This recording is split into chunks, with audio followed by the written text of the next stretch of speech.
Sri Sivasakthi TV நேயர்களுக்கு அன்பான வணக்கங்கள். உங்கள் பாரம்பரிய அருள்வாக்கு ஜோதிடர் பாலசுப்ரமணியன் அடியனின் அன்பு வணக்கங்கள். என்றும் குருவழியில் குருவை நேசிப்போம், குருவை போற்றுவோம். நம்ம தொடர்ச்சியா பாத்தீங்க அப்படின்னா மாத பலன் கொடுத்துக்கிட்டு இருக்கோம். இந்த மாத பலன்ல 12 ராசிக்குமே எப்படிப்பட்ட பலனை கொடுக்குது, இந்த கிரகங்களுடைய அமைப்பு எங்க இருக்கு, இந்த கிரகங்கள்னால என்ன பயன் நமக்கு இருக்கு அப்படிங்கிற ஒரு விஷயத்த தொடர்ச்சியா வந்துகிட்டு இருக்கு மாத பலன்ல. இத கடைசி வரைக்குமே பாருங்க. இதுல பாத்தீங்க அப்படின்னா நட்சத்திர ரீதியா ஒவ்வொரு நட்சத்திரத்துக்கும் என்ன பலன்கிறத கொடுக்குறோம். ஒவ்வொரு ராசிக்குமே 3 நட்சத்திரம், அந்த 3 நட்சத்திரத்துக்கும் தனித்தனியா என்ன தன்மைகள் இருக்கும் அப்படிங்கிறது முதல்ல அது சொல்லியிருக்கோம். இந்த இதுல பாத்தீங்க அப்படின்னா இந்த கிரகங்களுடைய அமைப்பு இந்த டிசம்பர் மாதம் 12வது மாதம் டிசம்பர் மாதம் கார்த்திகை மாதம் 16ஆம் தேதி ஞாயிற்றுக்கிழமை. இந்த கிரகத்தினுடைய அமைப்புல சூரியன் சந்திரன் விருச்சகத்துல இருக்காங்க. புதன் பகவான் பாத்தீங்க அப்படின்னா அதுலயே வக்ரம் பெற்று இருக்காரு. சுக்கிரன் பாத்தீங்க அப்படின்னா தனுசு ராசியில இருக்கு. சனி பகவான் கும்பராசியில இருக்காரு. ராகு பகவான் மீன ராசியில இருக்காரு. குரு பகவான் பாத்தீங்க அப்படின்னா ரிஷப ராசியில வக்ரம் பெற்று இருக்காரு. இதே செவ்வாய் பகவான் பாத்தீங்க அப்படின்னா நீசம் பெற்று கடகராசியில இருக்காரு. கேது பகவான் பாத்தீங்க அப்படின்னா உங்களுக்கு கன்னிராசியில இருக்காரு. ஒரு கிரகம் நீசம் பெறுது, வக்ரம் பெறுது, அஸ்தமனம் பெறுது, நல்ல நிலைமையில இருக்கு. இதெல்லாம் என்ன பலன் கொடுக்கும்? ஒவ்வொரு ராசிக்குமே பாத்தீங்க அப்படின்னா இந்த 2024 முடிஞ்சு 2025 பிறக்க போகுது. இதனால யாருக்கெல்லாம் நல்ல பலன் இது வரைக்கும் அனுபவிச்சாங்க, யாருக்கெல்லாம் நல்ல பலன் இல்லை அப்படிங்கிற ஒரு விஷயத்த பாத்தீங்க அப்படின்னா இந்த 12 ராசிக்குமே நம்ம தொடர்ச்சியா பார்க்க போறோம். இந்த 12 ராசிகள்ல வக்ரம் பெற்ற குரு, நீசம் பெற்ற செவ்வாய், புதன் பகவான், இது இல்லாம சூரியன் நீசத்துல இருந்தாரு, மாறிட்டாரு. இதனால யாராரு என்னென்ன பலன் அப்படிங்கிற ஒரு விஷயத்த, கோச்சாரம் என்ன, தசாபுத்தி என்ன, உங்களுடைய விதி ஜாதகத்தினுடைய அமைப்பு என்ன, இந்த ஒவ்வொரு விஷயமுமே பாத்தீங்க அப்படின்னா தனித்தனியா ஒவ்வொரு பேருக்குமே பார்க்க போறோம். இந்த ராசியில 3 நட்சத்திரங்கள் ஒவ்வொரு ராசிக்கு. இந்த 3 நட்சத்திரங்களுமே பாத்தீங்க அப்படின்னா தனித்தனி தன்மையை கொண்டது. ஒரே ராசியா இருந்தாலுமே நட்சத்திர ரீதியா நம்ம பார்க்கும்போது தனித்தனி தன்மையை கொண்டது. அதனால பாத்தீங்க அப்படின்னா அந்த நட்சத்திர ரீதியாகவும் பலன் சொல்றோம். அந்த விஷயத்தையுமே நீங்க பாருங்க. ஒரு சிலருக்கு இது நல்லபடியா பொருந்தும், ஒரு சிலருக்கு பொருந்தாமே இருக்கும். அவரவருடைய தனி மனித ஜாதகம் நீங்க பார்த்து ஒவ்வொரு விஷயத்திலுமே ஒரு தனி விஷயத்தை, நடப்பு விஷயத்தை சுட்டி காட்டக்கூடிய ஒரு விஷயம் அப்படின்னா தசாபுத்தி தான். அந்த தசாபுத்தியை பார்க்கும்போது உங்களுடைய வாழ்க்கையில என்ன நன்மை தீமைகள் இருக்குங்கிறத நம்ம சொல்லலாம். உங்களுடைய விதி ஜாதகத்தை பாருங்க. இந்த கிரகத்தினுடைய அமைப்புகளுக்கு இந்த 12 ராசிக்குமே என்ன பலன் அப்படிங்கிறத விரிவா பார்ப்போம். பார்ந்த மகர ராசி அன்பர்களே, இந்த மகர ராசி அப்படின்னாலே உங்களுடைய ராசிநாதன் சனி பகவான். அவங்க பாருங்க எப்பவுமே ஒரு அயராது உழைப்பு அப்படிங்கிற ஒரு விஷயத்தை நம்பி வாழக்கூடிய ஒரு காலபுருஷ தத்துவப்படி அது 10வது இடம். அடுத்தவன்கிட்ட வேலைக்கு போறேன் அப்படிங்கிற ஒரு விஷயத்த விட சொந்தமா ஒரு தொழில் தொடங்கி அதுக்குள்ள நானே ராஜா மந்திரின்னு வாழணுங்கிற நினைப்புல வாழ முடியும். அப்படிப்பட்ட இந்த மகர ராசிக்கு இந்த கிட்டத்தட்ட ஒரு சனியினுடைய தாக்கம் இன்னைக்கு 7.5 ஆண்டு காலத்துல பாத்தீங்க அப்படின்னா இந்த 2025ல ஒரு விடிவு காலம் வரப்போகுது. இந்த 2024ல பாத்தீங்க அப்படின்னா ஒரு குருவினுடைய பார்வைக்குள்ள வந்தார். சனியினுடைய தாக்கம் விரயச்சனி அப்படிங்கிறது பாத்தீங்க அப்படின்னா ஒரு மனிதனுக்கு 50% சனியினுடைய தாக்கம். ஜென்மச்சனி அப்படிங்கிறது 100% இருக்கும். பாத சனி அப்படிங்கிறது 25% வந்துடும். அந்த 25% இருக்கக்கூடிய இடத்தை கூட குருவினுடைய பார்வை விடும் பொழுது அந்த தோஷமான இடம் கூட ஒரு நல்லதா மாறுறதுக்கான வாய்ப்பு. தனி மனிதனுடைய ஜாதகத்துல பாத்தீங்க அப்படின்னா 100%த்துல 80% அவருடைய கர்ம வினைக்கு உட்பட்டுதான் நடக்குது. எல்லாம் முன் ஜென்மத்துல என்ன கர்மா எடுத்தோம் அப்படிங்கிறது நமக்கு தெரியாது. அந்த கர்மா பாத்தீங்க அப்படின்னா நல்லது கெட்டது இன்பங்கள் துன்பங்கள் எல்லாம் கஷ்டம் நஷ்டம் நம்ம எல்லாம் அனுபவிக்கிறவர்கள் நம்மளுடைய உடல்ல உயிரை நீடிக்க செய்யும். அப்ப அந்த கர்ம வினைக்கு உட்பட்டு நடக்குது அப்படின்னா 20% வந்து பாத்தீங்க அப்படின்னா நாம செய்யக்கூடிய தொகுப்பு, நம்ம செய்யக்கூடிய நல்வினை தீவினை, நம்ம செய்யக்கூடிய பாவ புண்ணியங்கள், இதுக்காக 20% நடக்கும். அப்ப இதை பொறுத்தளவுக்கு வந்து பாத்தீங்க அப்படின்னா உங்களுடைய லக்னம், லக்னாதிபதி, ராசி, ராசிநாதன், அந்த லக்னத்தை வந்து சுபக்கிரகங்கள் பார்ப்பதோ, சுபக்கிரகங்களுடைய இணைவு உண்டாக்குறதோ, இன்னைக்கு நடக்கக்கூடிய தசாபுத்திகள் உங்களுக்கு சாதகமா இருக்கிறதோ, கோச்சாரங்கள் சாதகமா இருக்கிறதோ, உங்களுடைய வாழ்க்கையில சிறப்பான அவருடைய ஆரம்ப காலம் முதல் அந்திம கடைசி காலம் வரைக்குமே வாழ்க்கையில ஏதோ ஒரு வகையில கஷ்டப்பட்டாலும் வாழ்க்கை என்பது சிறப்பாக செல்வ செழிப்பான ஒரு வாழ்க்கைக்குள்ள உள்ள வந்துருவார். ஆனா இவர் வந்து பாத்தீங்க அப்படின்னா லக்னம் நல்லா இல்ல, லக்னாதிபதி நல்லா இல்ல, லக்னாதிபதியினுடைய செயற்கை சரியா இல்ல, பாவ கிரகத்தோட சேர்ந்துருச்சு, லக்னம் கெட்டு போச்சு, நீசம் பெற்றுருச்சு, வக்ரம் ஆயிடுச்சு, அஸ்தமனம் ஆயிடுச்சு, திதி சூன்யத்துக்குள்ள அகப்பட்டு ஏதோ ஒரு வகையில பாதிப்பு. இன்னைக்கு நடக்கக்கூடிய விஷயத்த சுத்தி காட்டுறது அப்படின்னா தசாபுத்தி. இந்த தசாபுத்தியும் சிறப்பா இல்லை, இன்னைக்கு நடக்கக்கூடிய கோச்சாரங்களும் சிறப்பா இல்லை. அப்ப அவருடைய வாழ்க்கை எப்படிதான் இருக்கும்? வாழ்க்கையில வருவாரு, இருப்பாரு, சந்திப்பாரு, சம்பாதிப்பாரு, எல்லாமே வந்து பாத்தீங்க அப்படின்னா இந்த நல்லா இருக்கக்கூடிய ஜாதகத்துல வந்து பாருங்க மேக்சிமம் ஏதோ ஒரு வகையில அவருடைய கஷ்டப்பட்டுனாலும் சம்பாரிச்சு 1 கோடி ரூபாய் சொத்து இருக்கு அப்படின்னா ஒரு 5 லட்சம் 10 லட்சம் கடன்கிறது யாருக்கும் ஏதோ ஒரு வகையில இருக்கு. ஆனா அவருக்கு கம்மியா இருக்கு அப்படின்னா சொத்து நிறைய இருக்குன்னா அது ஈஸியா போயிடும். 5 லட்ச ரூபாய் 10 லட்ச ரூபாய் சொத்து தான் இருக்கு. ஒரு எடுத்துக்காட்டுக்காக தான் சொல்றேன் நான். நம்ம சொல்லக்கூடிய பலன் வந்து பாத்தீங்க அப்படின்னா பொது பலன் மட்டுமே. 5 லட்ச ரூபாய் சொத்துக்கிறது ஒருத்தருக்கு எடுத்துக்காட்டுக்காகத்தான் சொல்றேன். அந்த சொத்து அப்ப விட 50 லட்ச ரூபா 1 லட்ச ரூபா கடன் இருக்கு, 50 லட்ச ரூபா 1 கோடி ரூபாய் கடன் இருக்கு அப்படின்னா அவர் எப்படி சமாளிப்பாரு? அந்த மாதிரி சூழ்நிலை, கஷ்ட சூழ்நிலைகளுக்குள்ள எல்லா வாழ்க்கையிலையும் ஏதோ ஒரு வகையில தள்ளப்படுவார். அப்படி தள்ளப்பட்டா அவருடைய வாழ்க்கை நிம்மதியா இருக்குமா? வாழ்க்கை சிறப்பாகுமா? பட்ட கஷ்டங்களுக்கு இன்பங்கள் தர முடியுமா? எல்லா வகையிலையுமே வந்து பாத்தீங்க அப்படின்னா துன்பங்களை சந்திக்க. அப்ப அவருடைய லக்னம் என்பது வந்து பாத்தீங்க அப்படின்னா லக்னாதிபதி ராசிநாதன், அவருக்கு சுப கிரகங்கள், மற்ற கிரகங்களுடைய ஒத்துழைப்பு இல்லை அப்படின்னா அவருடைய வாழ்க்கை ரொம்ப சிரமமா இருக்கும். 80% 90% பேர் வந்து பாத்தீங்க அப்படின்னா ஜாதகம் அப்படிங்கறத நம்புறாங்க, ஜாதகம் எழுதுறாங்க, ஜாதகம் பாக்குறாங்க. ஒரு 10% பார்க்காம இருக்கலாம், எழுதாம இருக்கலாம், ஜாதகம் அப்படிங்கிற ஜோதிடங்கிறத நம்பாம கூட வாழலாம். இப்படி வாழக்கூடிய ஒரு நபர்களுக்கு நம்ம சொல்றது என்ன அப்படின்னா, உங்களுடைய இந்த வாழ்க்கையில, இந்த பிரபஞ்சத்துல 50 பூதங்களினால் இயங்கக்கூடிய இந்த பிரபஞ்சம் எல்லா கிரகத்தையும் உள்ளடக்கி இருக்கு.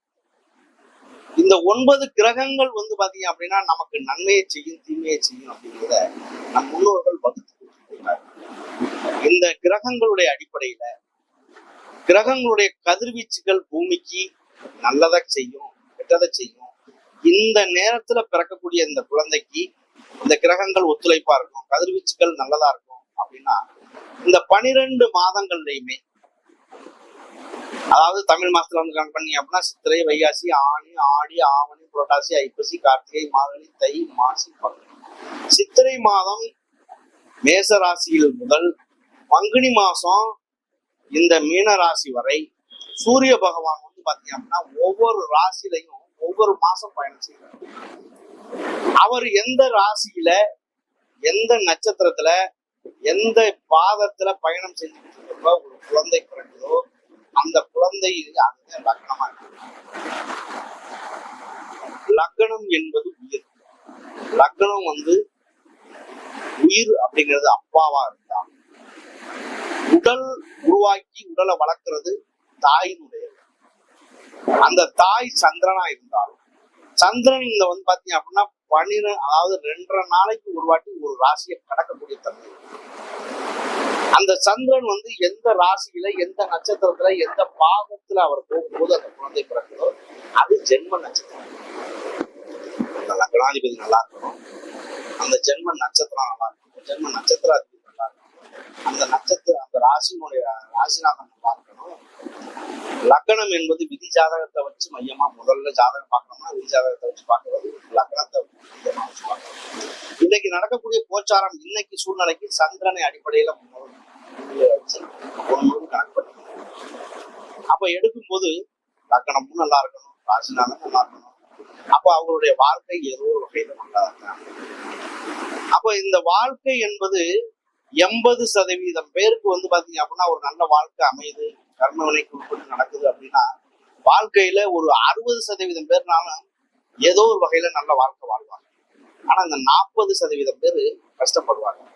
இந்த சனியினுடைய தாக்கத்துல இதுவரைக்கும் படாத பாடுகள் இந்த 7.5 ஆண்டுகள்ல பட்டு தட்டு தடுமாறி கெட்ட பேர் வாங்கி முதல்களை இழந்து வேலையை இழந்து அவருடைய வாழ்க்கையில பாத்தீங்க அப்படின்னா ஒரு சிலர்லாம் வாழ்க்கையே இல்லாத வெளிநாடு வெளியூர் அப்படியெல்லாம் போய் கஷ்டப்பட்டு இருக்காங்க.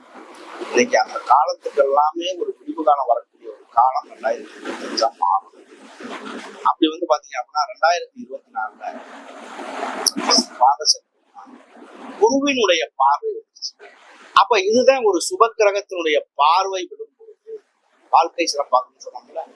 அப்ப பாத்தீங்க அப்படின்னா குருவாகப்பட்டவர் அவருடைய பார்வை என்பது சிறப்பாக இருந்தார்.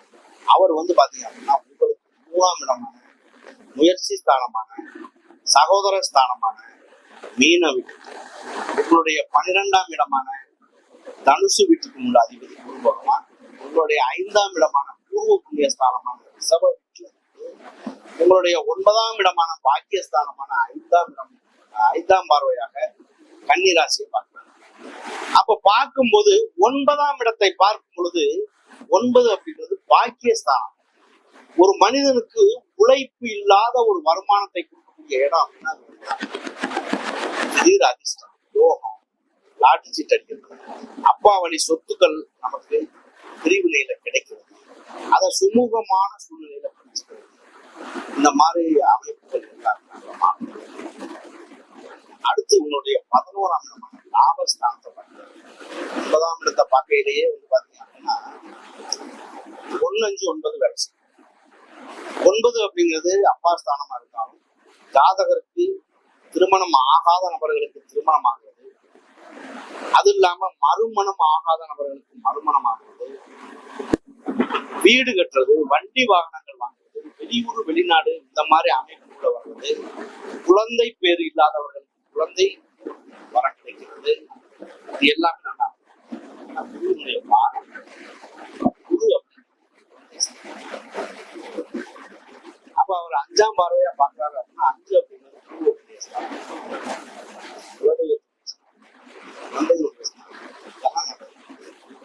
உங்களுடைய 11ஆம் இடமான விருச்சிக ராசியை பார்க்கிறார். இந்த மகர ராசி 11ஆம் இடம் விருச்சிக ராசி. விருச்சிக ராசி அவருடைய 7ஆம் பார்வையா அவர் வக்ரம் பெற்று பார்க்கிறார்.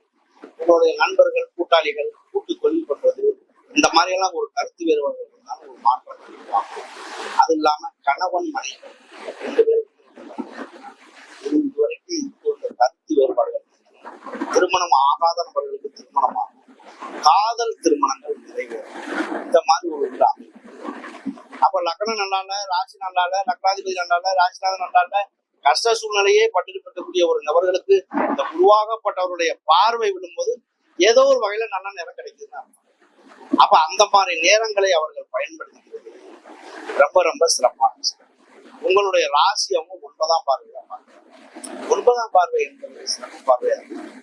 நீங்க ஸ்டெடியா உங்களுடைய ராசியை பார்க்க அந்த மாதிரி விஷயங்கள் ரொம்ப ரொம்ப சிறப்பான விஷயமா.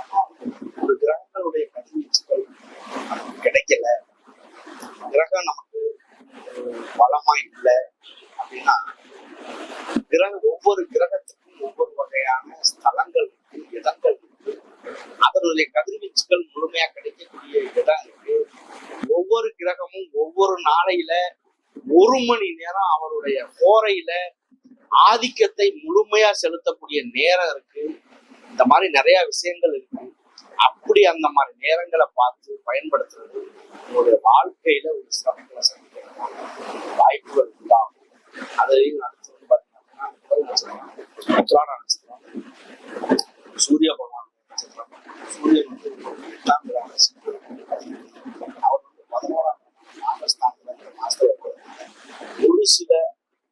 வழி சொத்துக்கள் எல்லாம் வந்து கிடைக்கிறதுக்கான வாய்ப்பு, இந்த சகோதரர்கிட்ட இருந்து கிடைக்கக்கூடிய பொருட்கள், இது மூலியமா ஒரு சில நன்மைகளை சந்திக்க வாய்ப்பு இந்த உத்திராட நட்சத்திரம்.